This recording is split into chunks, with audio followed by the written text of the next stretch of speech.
Hello and welcome. Today I want to talk about the Leatherman Skeletool. This is a lightweight, minimalistic tool that's been out in the market for a few years now from Leatherman. It's a favorite amongst certain hikers and minimalists, and for good reason. It has an aesthetic looking design, and it's also practical in terms of reducing its weight total capacity. In other words, this is a pretty lightweight tool for what it offers.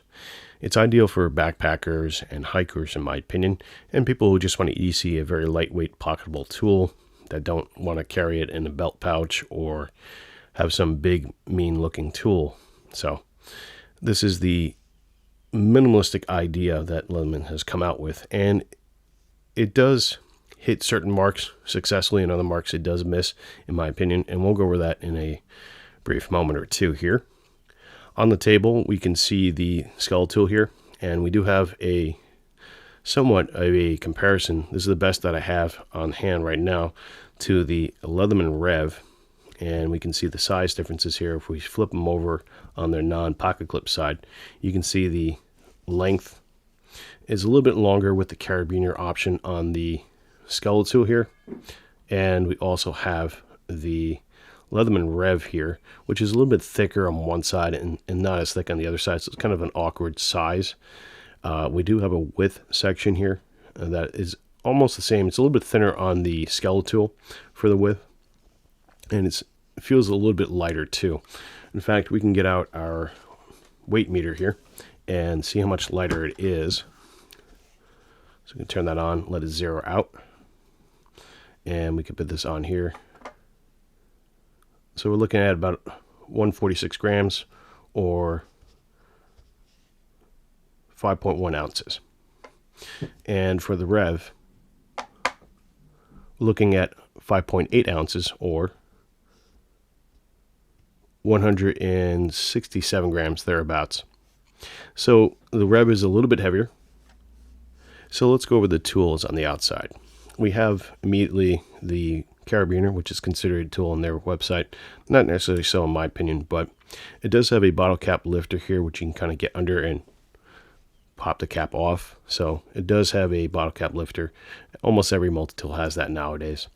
But on this side here, we have the combo blade, and it's got a liner lock here, and we have a straight edge here and serrations in the bottom.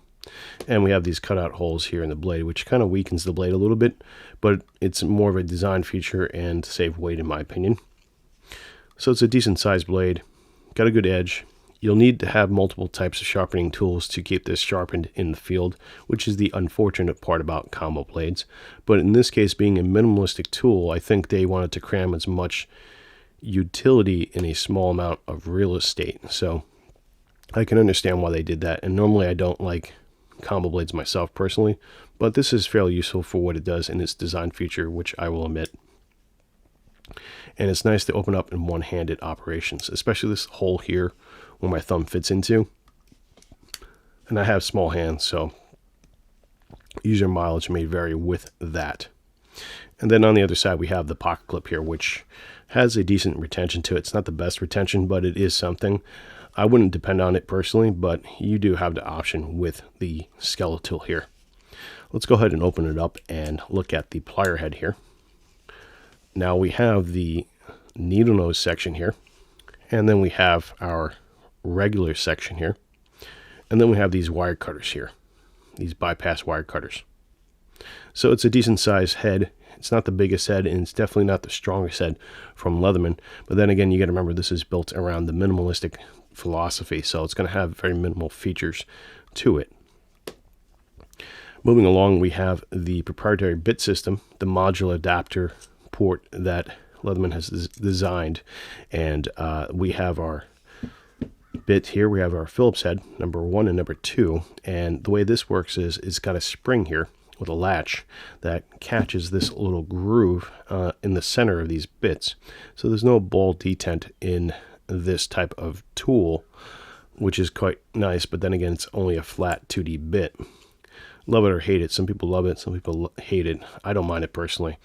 but you can adapt other items into this slot, like say a ratchet extension bit that can extend out to fit 1/4 inch bits, and other types of ratchets out there in the market. So it's a modular port on the Skeletool, which is a fantastic idea for such a minimalistic design to have such a modular port, in my opinion. Now, in conjunction with that, if you notice in the scale here, if you want to call it that, or the handle, we have a bit holder, which is a ingenious way of pitting another bit into the system here. And we have our slotted bits here. We have a 1/4 inch and a 3/16 slotted head bit, which is great. And I would like to see this design feature done more in Leatherman tools, much like the Victorinox line of tools, where they do pit tools in the scales of their tools. I like this idea here, and that's a good experimentation, in my opinion, in design feature of the Skeletool. So that's all the tool features of the Skeletool. Let's go ahead and compare the plier head and the blade to the Rev. So let's go with the pliers first, so we can see what we're getting for two minimalistic type of multi-tools from Leatherman. One more on the budget side and one on the extreme lightweight side. So immediately we can see the plier head design here on the Rev. It's much more substantial and it's much thicker, and it's a little bit bigger too. So we can see the wire cutters here are also bigger than the Skeletool, and you get that much more metal meat, so to speak, with the Rev compared to the Skeletool. Now what we're going to do is look at the blades briefly and compare the size and utility of both.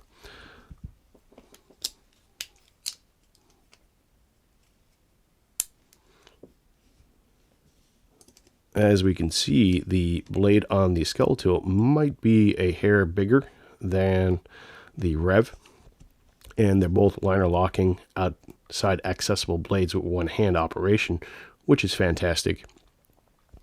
However, the Rev has just one straight edge, whereas the, as you can see, is serrated and combo on the other. So preferably I would have a straight edge personally, but for the design feature of the Skeletool, that's adequate.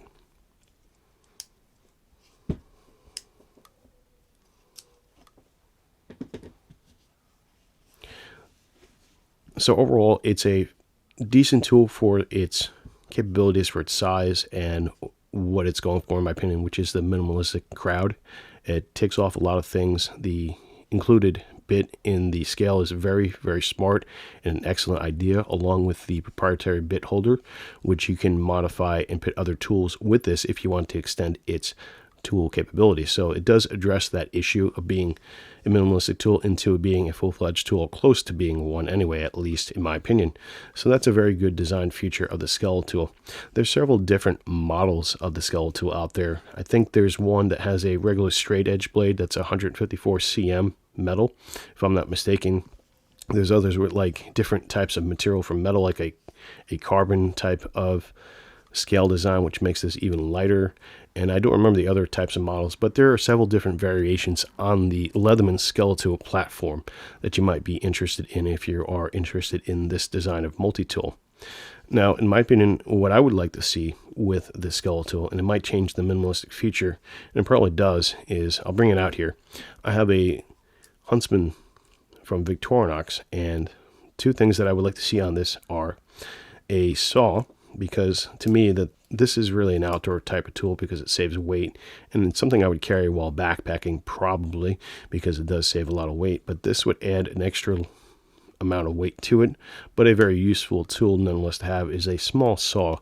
So when I'm processing wood, instead of having to necessarily use my main blade, which is a fixed blade point, I could just use my saw and process wood in a different manner and make tools with that, and sheltering options and whatnot.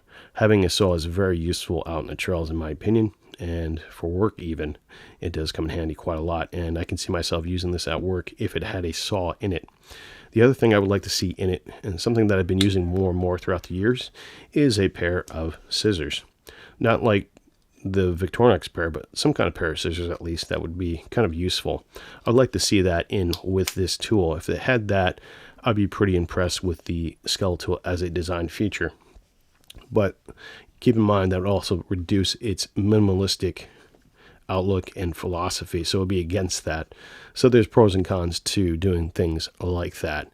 So that's just my opinion from a outdoor work perspective.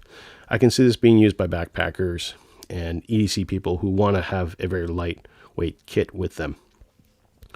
Overall, I think it's a good tool, and I would recommend it for those kind of people specifically if they were in the market for a lightweight minimalistic tool.